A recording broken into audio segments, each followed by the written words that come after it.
Friends, ચાલો આજે આપણે જૈન ચોમાસા સ્પેશિયલ રેસીપીમાં ઘઉંના લોટનો ઉપયોગ કરીને તવા પનીર કાઠી રોલ બનાવીશું.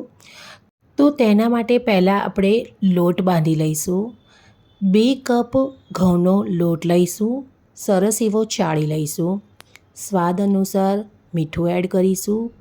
1 ચમચી ખાંડ એડ કરીશું. અડધી ચમચી બેકિંગ પાવડર એડ કરીશું.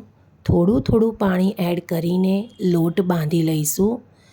અહીં તમે પાણીની જગ્યાએ દૂધનો પણ ઉપયોગ કરી શકો છો. આપણે અહીં 100 ગ્રામ પનીર લઈશું. પનીરને આવી રીતે ચોરસ ટુકડામાં કટ કરી લઈશું. એક બાઉલની અંદર 4 થી 5 ચમચી દહીં લઈશું. અડધી ચમચીથી પણ ઓછી હળદર, સ્વાદ અનુસાર મીઠું, જીરું પાવડર, ધાણા પાવડર, કાશ્મીરી લાલ મરચું પાવડર, ગરમ મસાલો એડ કરીશું. સાથે આપણે કટ કરેલા પનીર પણ તેમાં એડ કરી દઈશું. સરસ એવું મિક્સ કરીને ઢાંકીને સાઈડમાં મૂકી દઈશું.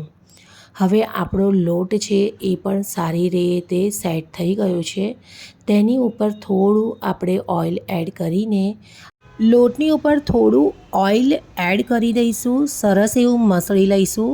હવે આપણે મીડિયમ સાઇઝના લોયા બનાવીને તૈયાર કરી લઈશું. એક લોયો લઈને બીજા લોયાને આપણે ઢાંકીને રાખીશું. થોડું આપણે સૂકો લોટ લઈને સરસ એવો વણી લઈશું.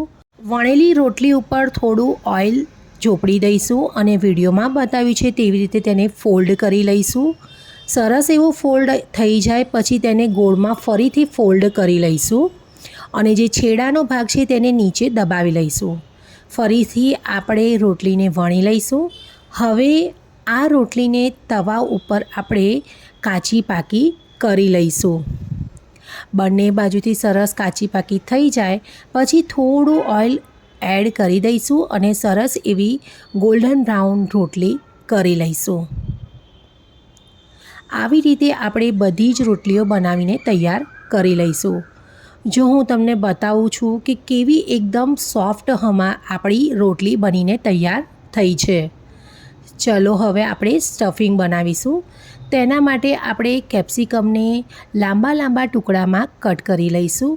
તમે અહીં લાલ અને યલો કેપ્સિકમનો પણ ઉપયોગ કરી શકો છો.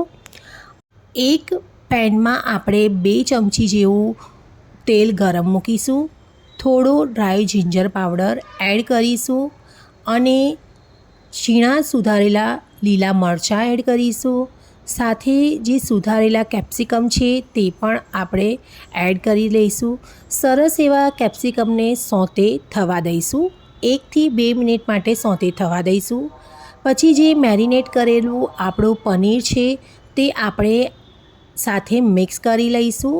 સરસ એવું મિક્સ થઈ જાય પછી ગેસ બંધ કરી દઈશું અને જે આપણા પનીરના ટુકડા મોટા છે તેને 2 ભાગમાં આપણે ડિવાઈડ કરી લઈશું. હવે રોટલી જે બનાવીને તૈયાર કરી છે તે લઈ લઈશું. તમે ચાહો તો આની ઉપર સોસ અને ગ્રીન ચટણી પણ લગાવી શકો છો. ઉપર સ્ટફિંગ સાઈડની બાજુએ લગાવીશું. ઉપર ચાટ મસાલો સ્પ્રિંકલ કરીશું. થોડું લીંબુનો રસ એડ કરી દઈશું અને વિડીયોમાં જે રીતે બતાવ્યું છે તેવી રીતે આપણે તેને ફોલ્ડ કરી લઈશું. એવી રીતે આપણે વારાફરતી આવા કાઠી રોલ તૈયાર કરી લઈશું.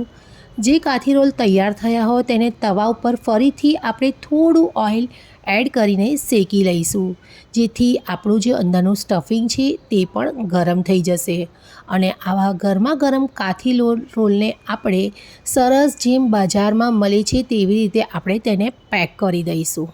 તમે આવી આગળ બીજી કઈ રેસીપી જોવા માંગો છો તે કોમેન્ટ્સમાં જરૂરથી બતાવજો.